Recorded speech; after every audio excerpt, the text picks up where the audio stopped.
महापुरुषों के दिए गए वचन हम जब भी सुनते हैं, पढ़ते हैं, उन्हें ग्रहण करते हैं तो वो हमें एक सही रास्ता दिखाते हैं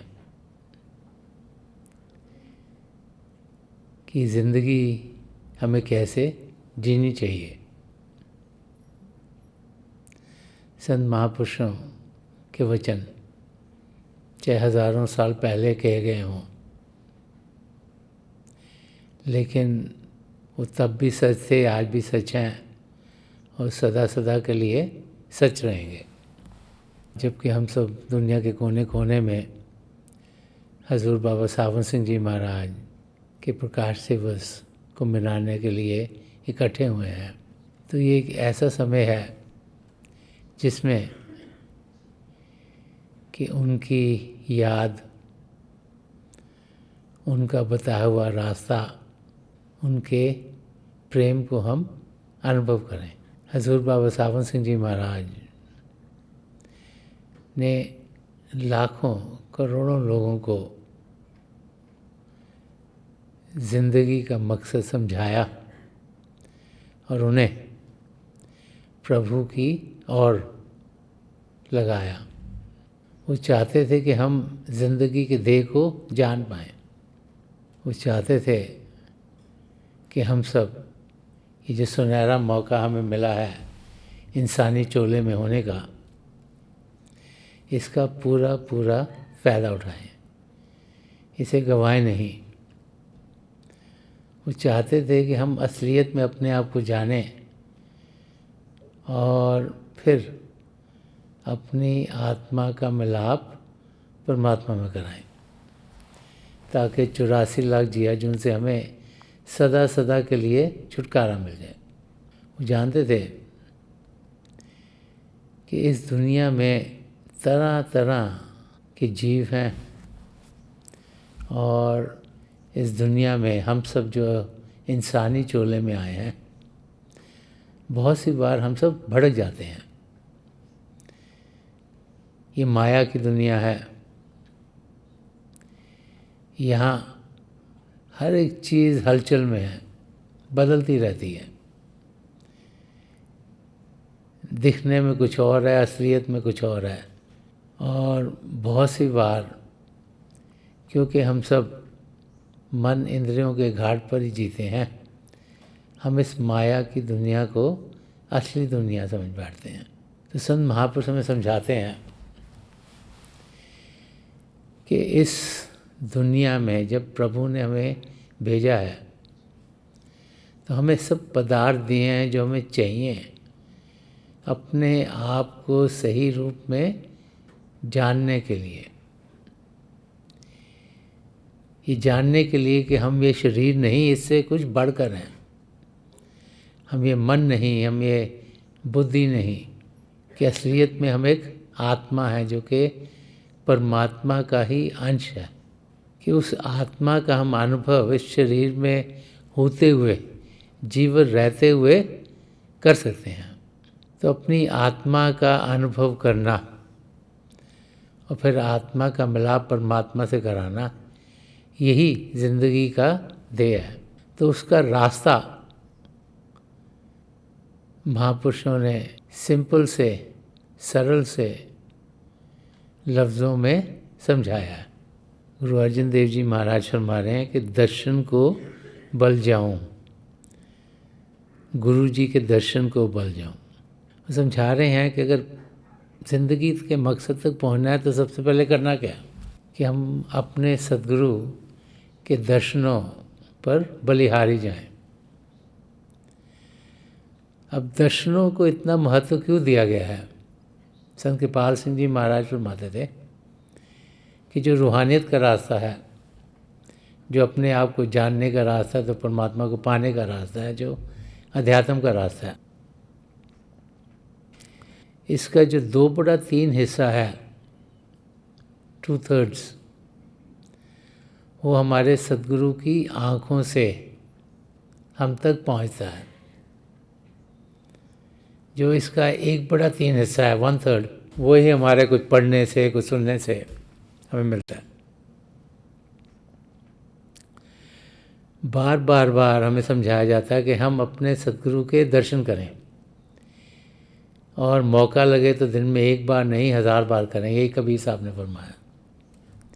जब भी महापुरुषों की वाणियों को पढ़ते हैं तो बार बार बार हम समझाते हैं कि हम किसी पूर्ण महापुरुष की संगत में रहें, उनके अंग संग रहें। उनके अंग संग रहकर ही जो रूहानी खजाने हमारी और उनसे आते हैं, उससे सदियों सदियों के जो हमारी आत्मा के ऊपर पर्दे पड़े हुए हैं वो हटने शुरू हो जाते हैं। उनकी आँखों से हमें क्या मिलता है? प्रभु के प्रेम की खुशबू। वो चाहते हैं कि हम पिता परमेश्वर से प्रेम करें। वो चाहते हैं कि प्रभु के प्रेम का हमें अनुभव हो। वो चाहते हैं कि हम उस प्रेम के रंग में रंगे जाएं, क्योंकि जिसने प्रभु से प्रेम किया वही अपनी मंजिल तक पहुंच जाएगा। ये एक अंडरलाइंग प्रिंसिपल है, और उसे वो बार बार बार अलग अलग तरीक़ों से हमें समझाते हैं कि जब हम अपने सद्गुरु के दर्शन करते हैं तो उनके ज़रिए, उनकी आँखों से प्रभु का प्रेम हमारी आँखों तक पहुँचता हुआ, हमारे दिल की गहराई को पास करता हुआ हमारी आत्मा तक पहुँचता है। और वो प्रेम जब हमारी आत्मा तक पहुँचता है तो वो फिर हमें प्रभु के प्रेम की मस्ती में मस्त कर देता है, और हमारे अंदर एक लगन जगा देता है जो हमें असलियत के रास्ते पर बढ़ने के लिए तैयार कर देती है। तो एक सद्गुरु की संगत करना, उनके अंग संग रहना, कि जब उनके अंग संग रहते हैं तो वो हमें असलियत के बारे में समझाते हैं। जब उनके अंग संग रहते हैं तो हम देखते हैं कि कैसे जो सद्गुण हैं उन्हें हम ढाल सकते हैं, कि हम नम्रता से कैसे जिएं। वो एग्ज़ाम्पल हमें अपने सामने चलता फिरता दिखाई देता है। हम सच्चाई से कैसे जिएं, हम अहिंसा का रास्ता कैसे अपनाएं, हम सेवा भाव अपनी ज़िंदगी में कैसे डालें। ये सारे सद्गुण हमें एक जीवित जागृत महापुरुष के अंग संग होने में दिखने शुरू हो जाते हैं। और एक जो सच्ची सुच्ची ज़िंदगी है जो हमें चाहिए अपनी मंजिल तक पहुंचने के लिए, उसका ब्लूप्रिंट हमारे सामने खुलना शुरू हो जाता है। संत कृपाल सिंह जी महाराज ने बहुत बारी फरमाया है कि an ethical life is the stepping stone to spirituality, के सद्गुणों का हमारी ज़िंदगी में आना एक पहला कदम है पिता परमेश्वर को पाने के लिए। तो जो पहला कदम है वो खुलता तब है जब हम एक पूर्ण महापुरुष की संगत में होते हैं। इसीलिए यहाँ पर गुरु अर्जन देव जी महाराज फरमाया कि दर्शन को बल जाऊं, गुरु जी के दर्शन को बल जाऊं, कि उनकी मैं संगत में पहुँचूं, उनके शारीरिक रूप से दर्शन करूं, उनसे जो रूहानी किरणें निकल रही हैं उनको मैं ग्रहण करूं, कि जब उनके दर्शनों के लिए जाएं तो हम रिसेप्टिव होके जाएं, हम पात्र होकर जाएं, साफ होकर जाएं, ताकि जो हमारा बर्तन है उसमें कुछ पड़ सके। और बर्तन पहले से ही भरा हुआ है, उसमें कुछ जा नहीं सकता। हम अपने आप को साफ करें, पाक करें, ताकि जो कुछ उनकी तरफ से आ रहा है उसको हम ग्रहण कर पाएँ। अगर हमारा ध्यान कहीं और है, जब हम सत्संग में पहुंचते हैं तो फिर जो कुछ हमें मिल रहा है वो मिल नहीं पाएगा। अगर हम एक पूर्ण महापुरुष की संगत में पहुँचे और जो वो कह रहे हैं, जो समझा रहे हैं, उसको जाने बगैर ध्यान कहीं और कर दिया तो फिर कुछ मिलेगा नहीं। जब हम सद्गुरु के दर्शन करने जाते हैं तो बहुत सी बार हज़ारों लोग हो सकते हैं, लाखों लोग भी हो सकते हैं। बहुत से लोग आते हैं जो यहाँ सुनते हैं और बड़ी खुशी हुई घर चल जाते हैं, यहाँ से सुना यहाँ से निकाल दिया और चीज़ों में लगे। कई लोग हैं जो सुनते हैं अच्छी बातें, घर में जाके करते हैं, औरों को भी सुनाते हैं, लेकिन कम है जो उन चीज़ों को ग्रहण करते हैं और अपनी ज़िंदगी वैसे बनाते हैं। हम सबको अपनी ज़िंदगी वैसी बनानी है, और ग्रहण वो करता है जो कि पात्र हो, रिसेप्टिव हो, जो कि जाने कि यहाँ से मुझे मदद मिलेगी। जब हमें विश्वास हो कि यहाँ से हमें मदद मिलेगी, तभी जाके पूरी तरीके से हम उस ट्रेजर हाउस का, उस खजाने का जो हमारे भीतर है, उसका पूरा फ़ायदा उठा सकते हैं। इसीलिए यहाँ पर गुरु अर्जन देव जी महाराज हमें समझा रहे हैं कि दर्शन को बल जाऊँ, गुरु जी के दर्शन को बल जाऊँ। और आगे समझा रहे हैं कि एक बारी दर्शनों के लिए आ गए और सद्गुणों को भी हम अपनी ज़िंदगी में ढालने की कोशिश कर रहे हैं, तो और हमें क्या क्या करना चाहिए, क्या क्या हमारी ज़िंदगी में हो सकता है और कैसी ज़िंदगी हमारी होनी चाहिए। तो फरमाने के जब जब जीवा सद्गुरु ना हो, कि ज़िंदगी जीनी कैसे है, जिसे जप कहा जाता है, सिमरन कहा जाता है, प्रभु के नाम का जाप कहा जाता है। कि जब जब जीवा सद्गुरु ना हो, वो नाम जो मुझे मेरे सद्गुरु ने दिया है, वो नाम, वो शब्द जो कण कण में समाया हुआ है, वो शब्द जिसके ज़रिए सारी सृष्टि रची गई, उसका मैं जाप करूं।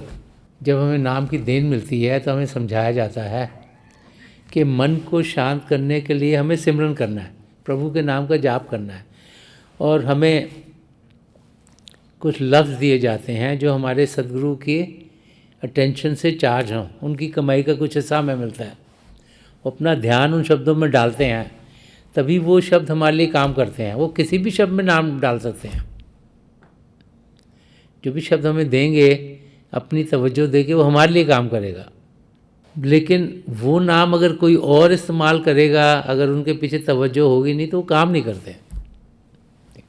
नामों में कुछ नहीं है, सद्गुरु ने अपनी कमाई का हिस्सा दिया, वो है जो हमारे लिए काम करता है। तो जो उसका हम जब जाप करते हैं तो हमारे सद्गुरु की कमाई का हिस्सा हमारे लिए हमें मददगार हो जाता है। वो मन को शांत करने के लिए मददगार होता है। तो हम फिर शरीर को तो शांत हर एक इंसान बहुत आसानी से कर सकता है, मुश्किल तो मन को शांत करने की है। तो हम अपने मन को शांत कर सकते हैं, मन को काबू में ला सकते हैं। इसीलिए यहाँ समझाया गया कि जब जब जीवा सद्गुरु नाम, कि जो नाम मुझे मेरे सद्गुरु ने दिया है उसका मैं जाप करूं, सिमरन करूं। इसीलिए समझाया जाता है दिन भर हम सिमरन करें। जब भी कोई मेंटल एक्टिविटी नहीं कर रहे, जब भी कोई हाथों के काम कर रहे हैं और कुछ काम कर रहे हैं, तो हम मन ही मन प्रभु के नाम का जाप करें। उससे क्या है कि हमारा ध्यान पिता परमेश्वर की ओर बना रहता है। फिर जब भी हम ध्यान टिकाने के लिए बैठेंगे तो हम देखेंगे कि बड़ी आसानी से हम शांत अवस्था में पहुंच सकेंगे और अपने सद्गुरु की मदद से अंदर की दुनिया में उड़ान कर पाएंगे। तो सबसे पहले बहुत ज़रूरी है कि हम जाप करें, सिमरन करें, प्रभु के नाम का जाप करें, ध्यान प्रभु की ओर रखें। नहीं तो दुनिया में बहुत सी चीज़ें हैं, कोई हमें यहाँ कहती, कोई यहाँ कहती, कोई यहाँ कहती है। तो जब हम प्रभु के नाम का जाप करते हैं तो वी गेट फोकस, कि हमारा ध्यान प्रभु की ओर हो जाता है। और आगे फरमा रहे हैं कि पार ब्रह्म पूरन गुरुदेव कर कृपा लागों तेरी सेव। यहाँ पर गुरु अर्जन देव जी महाराज फरमा रहे हैं कि हे मेरे सद्गुरु, आप जो कि पूर्ण हो, आपकी कृपा मेरे ऊपर हर समय बनी रहे, ताकि मैं सेवा भाव से अपनी ज़िंदगी गुजार सकूं, मैं मददगार हो सकूं, चाहे वो शारीरिक रूप से हो, चाहे वो मानसिक रूप से हो, चाहे वो आध्यात्मिक रूप से हो, कि मैं ऐसी ज़िंदगी व्यतीत करूं जिसमें मैं औरों का मददगार हूं, और औरों का मददगार होना मैं पिता परमेश्वर की सेवा में लगा हूँ। ये जानना कि हर एक जीव प्रभु का अपना है, ये जानना कि हम सब एक ही परिवार के सदस्य हैं, ये तब होता है जब हम सिमरन करते हैं, जाप करते हैं, ध्यान टिकाते हैं, अंदर में प्रभु की ज्योत के दर्शन करते हैं। फिर हमें लगता है सही मायने से कि अगर प्रभु की ज्योत हमारे अंदर औरों के अंदर भी है, हम सब एक ही हैं, तब हम फिर सेवा भाव से अपनी ज़िंदगी गुजारते हैं। पहले सिमरन करना, ध्यान टिकाना, फिर सेवा भाव तक इंसान पहुंचता है। क्योंकि जब अंदर से लगता है कि ये सब मेरे ही हैं, कोई मुझसे अलग नहीं, तो खुद ब खुद हम उनकी मदद करने के लिए तैयार रहते हैं।